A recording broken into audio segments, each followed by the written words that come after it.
Don't miss a moment. We got a call once from Heritage that she spit in the reflection pond at school. We're going to Oklahoma. There's no doubt in my heart that we're going to Oklahoma. And we're not just going to go to Oklahoma. We're going to let them know who Duke is, Duke softball is. We should draw the line by climbing the fence behind home plate, which I did once at a travel game.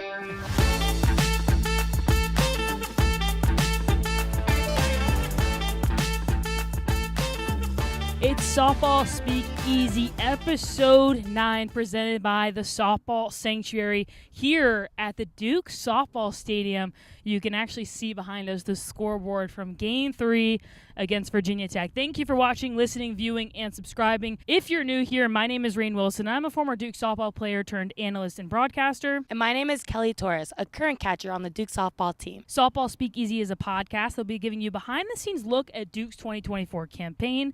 We'll be following storylines throughout the college softball season, and we'll aim to give you next-level access into what it takes to play college softball at the Division I level. And today we are joined by two very, very special guests. Without these two guests, there would be no podcast. Mm-hmm. And there would also be no me. Yeah. So thank you so much for, giving birth to me, Mom and Dad. Woo! We're so lucky to have you two here with us. But before we dig into Kelly's parents, John and Kelly, we got to get into what just happened. Oh my So we're God, sitting on the yes. field after Game 3. Duke just swept Virginia Tech. So let's just break down the weekend. Okay. Game 1, you all, yeah, we see the broom. I know. If you're listening, we have a broom out here. Yes. No disrespect, just celebrating the My victory. father bought it at, 8 a.m. today at Home Depot? 7 a.m. Home Depot. What are you gonna do with it now? Who gets it after? Because y'all fly home in a couple days.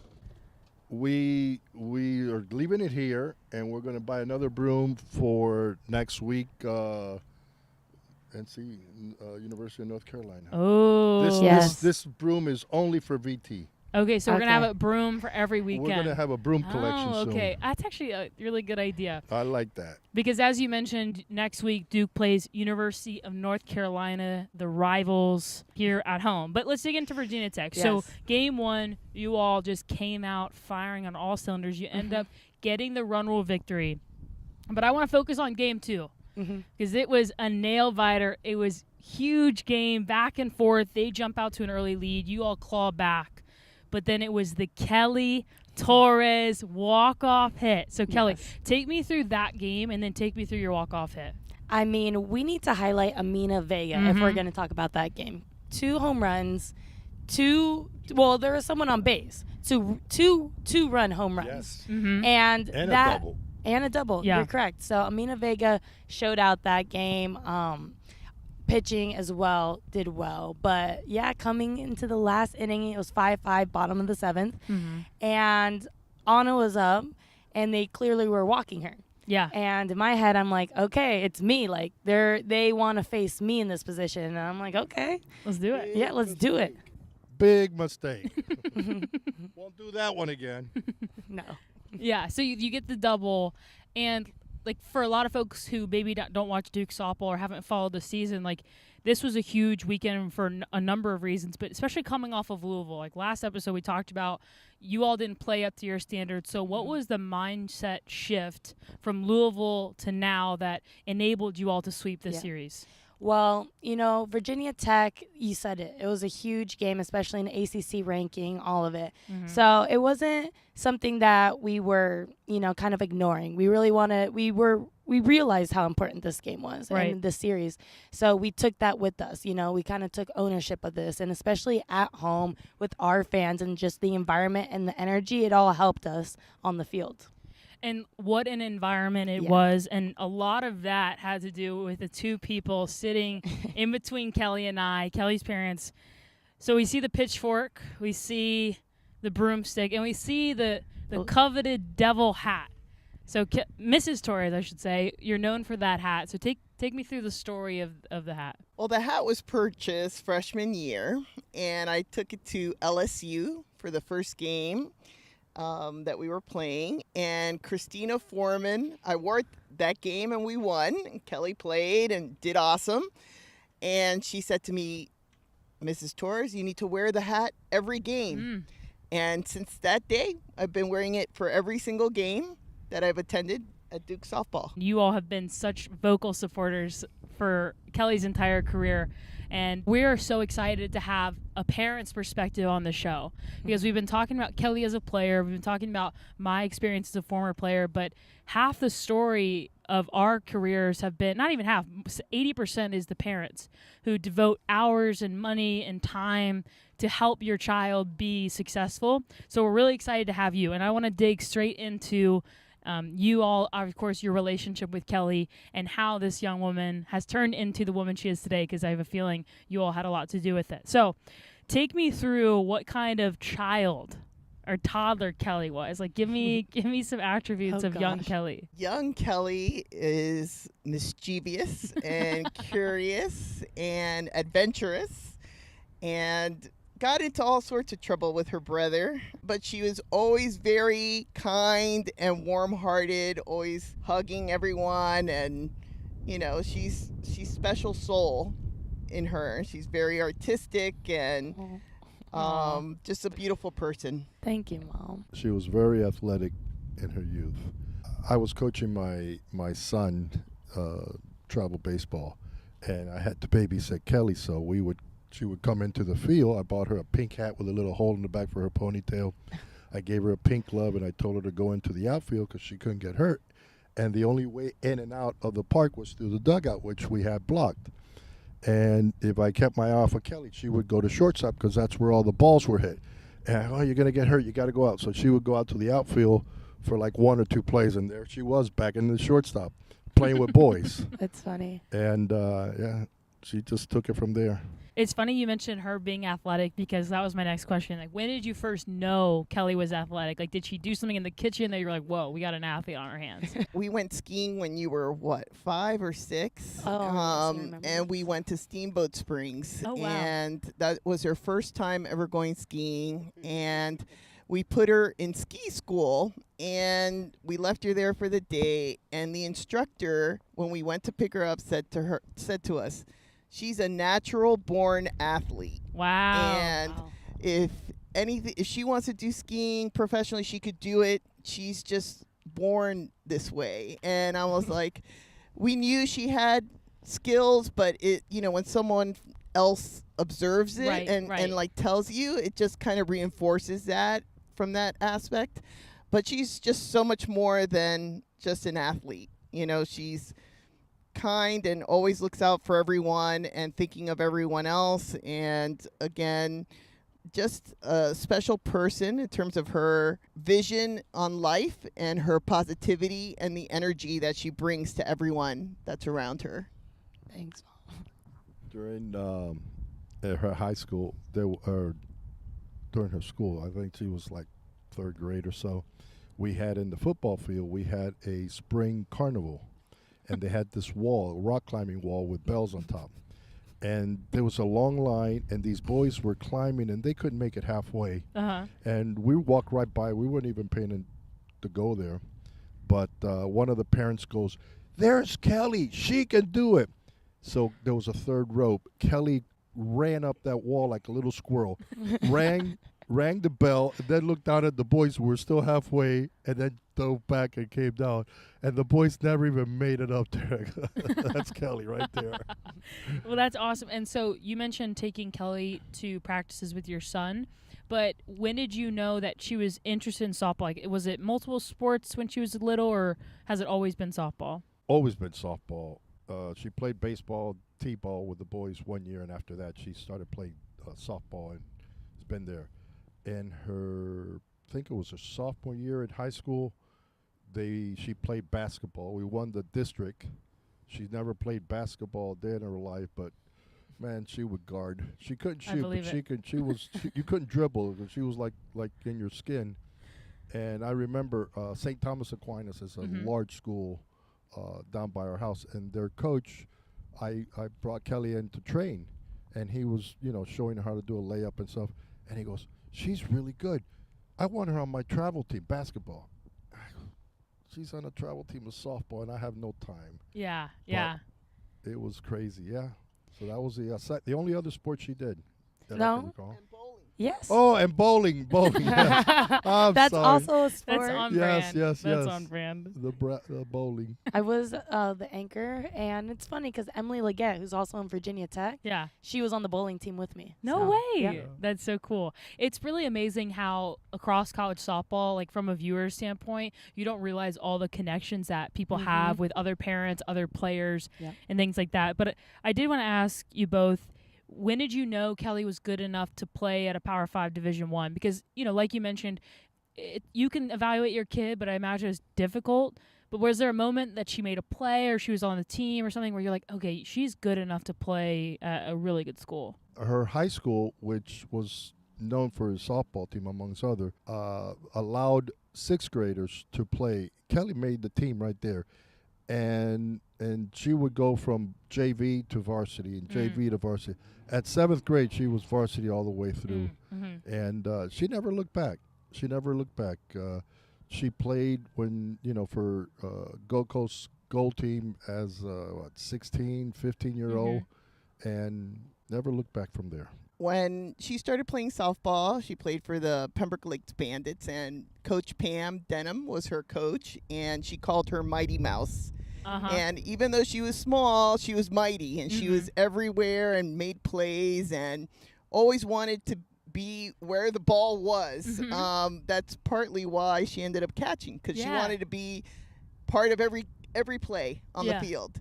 And after her, Coach Michelle Neveling, which did a lot to hone her skills and bring her along, and then Coach Marty Cooper in high school, her softball IQ continued to grow. And we always say the most important thing Kelly has is in between her ears, because she's very smart, can read the field, knows where the plays are going to happen, and combined with her athletic ability, it made her a powerful force on the field. Yeah, I mean, playing with her for a couple years, I can totally see that. And even you just growing into who you are now has been amazing to watch. But we'll get into that later. But I want to ask you both to take me through her recruiting experience from your lens. And then, Kelly, I want to ask you your actual, what you were thinking throughout high school and your recruiting experience. So take me through what you saw from Kelly in high school and her recruiting. Well, at 12, Coach Michelle Devlin made them write letters to schools. First time, to these schools they were interested in. Kelly wrote to 5 schools that had no softball program. Duke being one of them. Vanderbilt, Miami, Duke, Wake Forest. Yeah. Who'd you sign it to? She just wrote it. Aww. But the funny part was, it's meant to be like perhaps a month after these came out, Duke announces they're going to have a softball program. Yeah. And it was meant to be. And their first program, first camp came out, it was all high schoolers, and Kelly was in 8th grade. So I write an email to Coach Young, and I says, she's very talented. She's not going to get hurt. I'll sign whatever, let her go. And about a week or two after that, Duke has their first ever camp, and it was for 8th graders. I don't know how that happened, but hey, don't look a gift for. She was there, and it was, I kept telling her, we got to look at other schools. She and Mommy, there was never a plan B. It was always Duke. And we must have come to a dozen Duke camps. It was always Duke. Never, ever, ever looked at, seriously at another school. Yeah, so my mentor is Dr. Myron Rosenthal. He's a Duke graduate, and he was a professor of neurology. And from a career perspective, he was my mentor and taught me a lot for many years. And so when the kids were growing up, I think Kelly asked me once, where would I have gone to school if I had had a different choice? Because I stayed close to home. So I went to the University of Miami. My parents didn't want me to go far away. And I told her Duke. I would have wanted to come to Duke University. And so for me, it's been always Duke. I always envisioned her here. Her father vacillated between Duke and UNC, and actually went to a UNC softball camp. And while we were there, I'm like, why would you go for second or even third when we have number one right up the street? And that's where we ended up, back at number one, where we belong. And so, Kelly, does that match up to like how you felt? Yeah. The story about the list is true. So I had a bunch of schools that didn't have softball programs on it, but Duke was my number one. And I don't know what the conversation was, but I knew that Duke was your dream school. And I think that's what inspired me. And I mean, why wouldn't it be my dream school? Duke is amazing.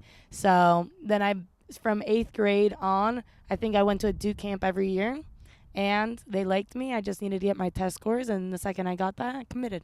How has it been to see Kelly grow and develop into the woman that she is today? When Kelly started playing, 5, 6 years, at 6 she was playing 8U ball, softball. And I didn't know anything about softball. I was baseball all my life. And I was helping coach her team. Never, ever, ever gave a thought that she'd be here. And she's playing for Duke, arguably the top school in the country, in my opinion. And she started from day one, freshman year. She was, on this team, a catcher, and to see where they've come, and to see the talent they have, and to know that we're going to Oklahoma. There's no doubt in my heart that we're going to Oklahoma, and we're not just going to go to Oklahoma. We're going to let them know who Duke is, Duke softball is. Her freshman year at Duke, she came in and they won the ACC. Oh my God! Hell yeah! I never dreamed of it, and she's been astonishing me since 6 years old, and she's still hasn't stopped. So it's just amazing the woman. Yeah. She's become such an amazing person, and you don't want to get me going. I'll start crying. It's okay. So when I was pregnant with Kelly, we're going way back. Yeah, I want to tell this story because the doctor was doing the sonogram and asked, did we want to know what sex our baby was going to be? And he turned and asked Kyle, what do you want, a brother or a sister? And Kyle says, I want a little sister. And the doctor said, your wish has come true. You're having a little sister. And my husband started crying right there in the middle of the doctor's visit, hysterically. Yes, he has. And he has not stopped crying ever since. And so, everything that Kelly does is amazing for him and for all of us. And she is a blessing to our family. But for John, she's the beginning and the end all of everything. And I think that kind of describes how he feels about her. And we all love her, but her dad has her father's heart around her pinky finger. And it's always been that way from the very beginning. So it's funny because, Kyle and, Johnny and Jason are in this too, but they're always arguing like who's the favorite child. And, sometimes I'm like, yeah, well, Kyle is sometimes, but they all know it's me. I am the favorite. Softball became for us like a extended family. Right. And we have lifelong friends.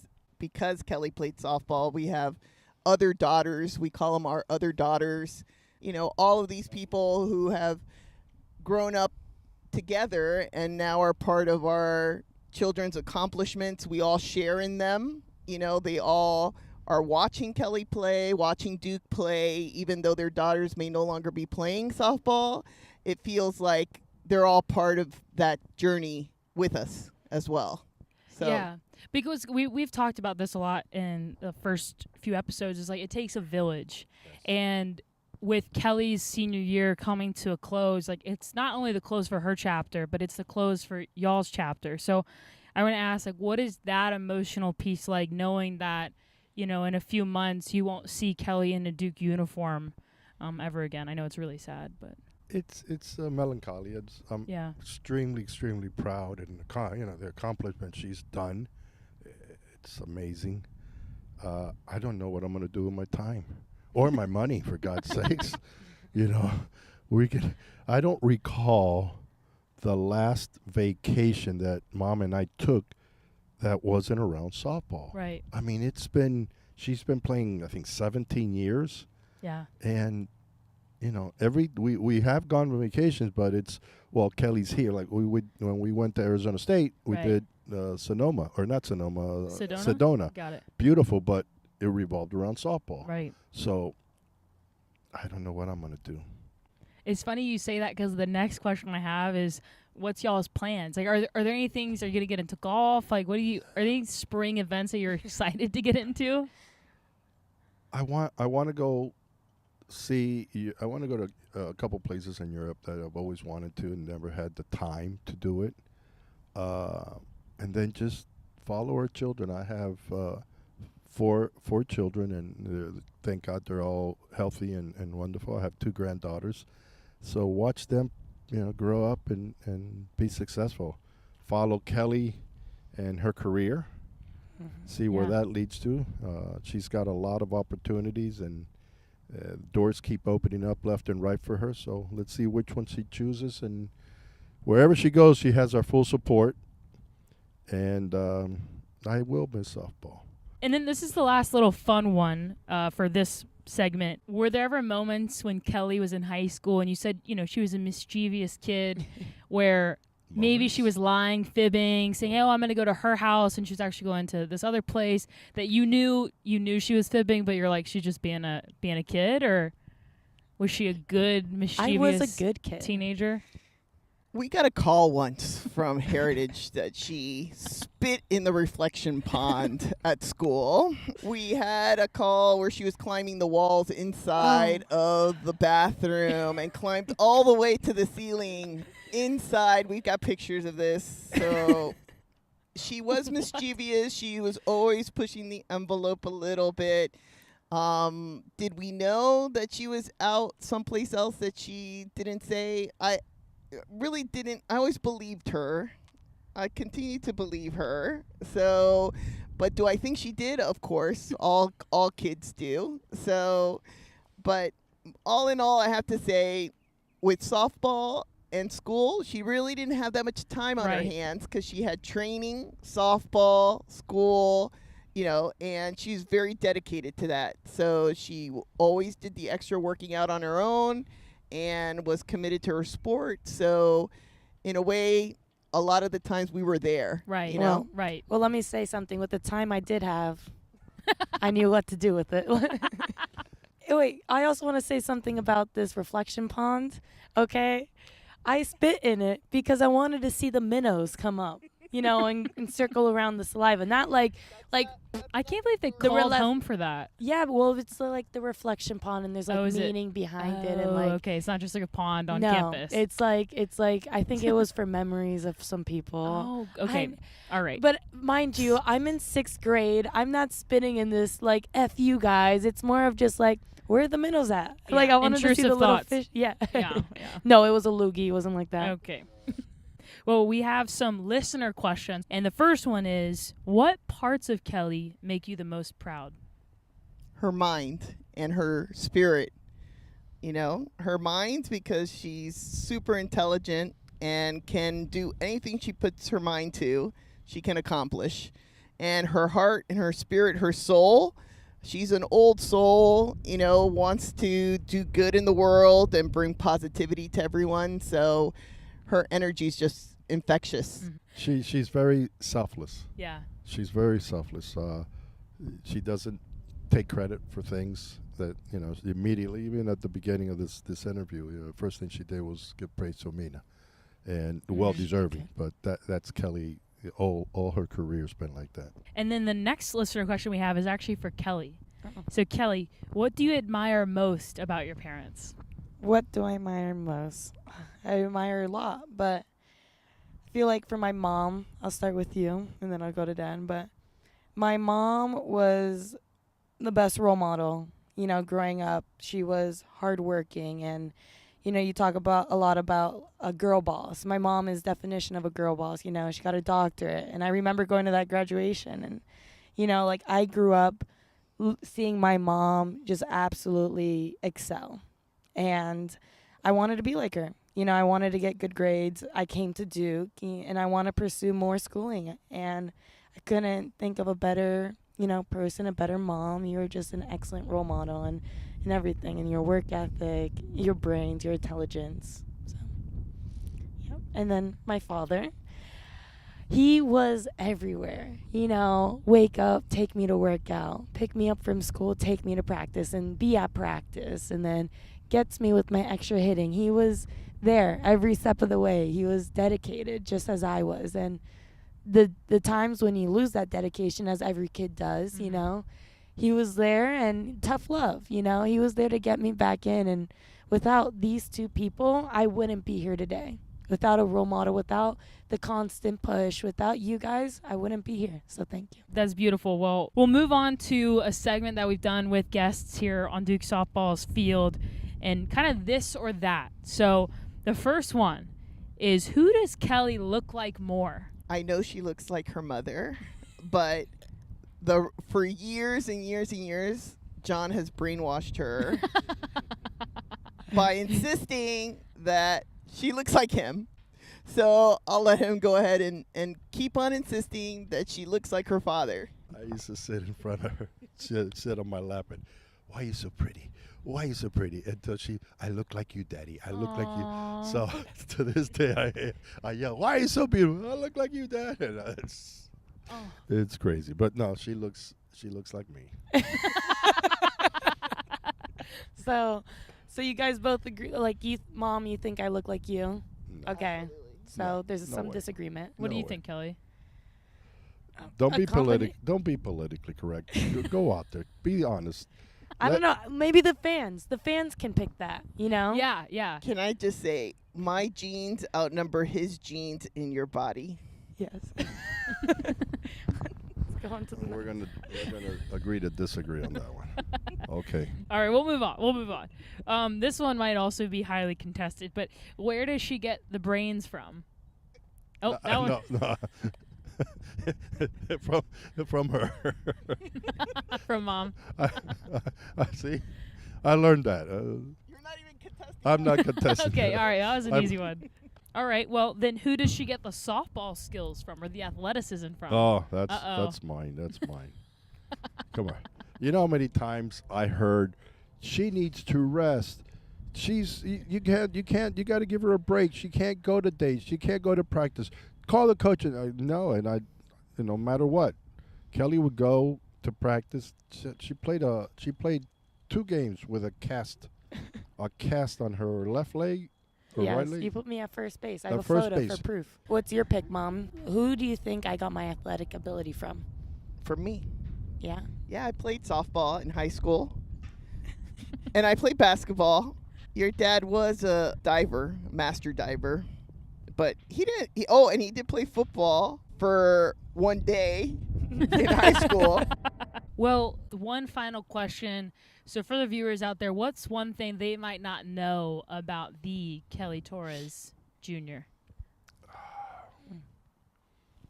She's not scared of anything.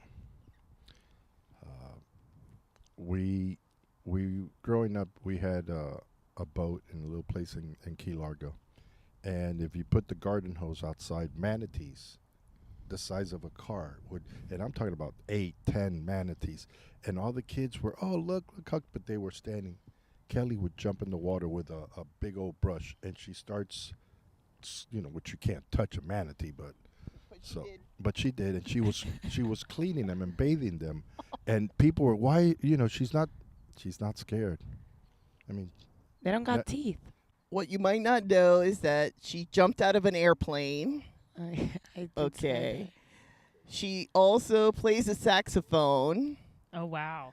that. I do play. She also is an artist. She paints. And she's just a talented individual who has the world before her, can do anything she sets her mind to. So we're looking forward to seeing that.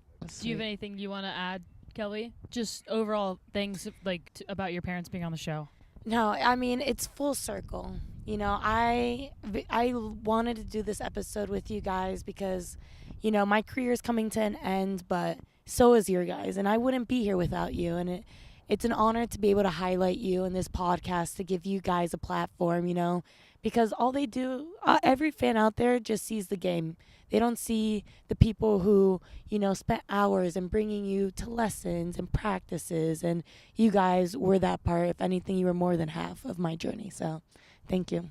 One thing, and I tell anyone that wants to listen, whether your daughter or your kids play basketball, softball, tiddlywinks, whatever they choose, whatever they love, nothing, you can't put a price on the look in their face when they look up and they see mom and dad. It's priceless. So I didn't miss Kelly's practice. I mean, I would drop her off to school and I'd leave work early to see her practice, her games, her batting lessons. Be there for them, no matter what they are.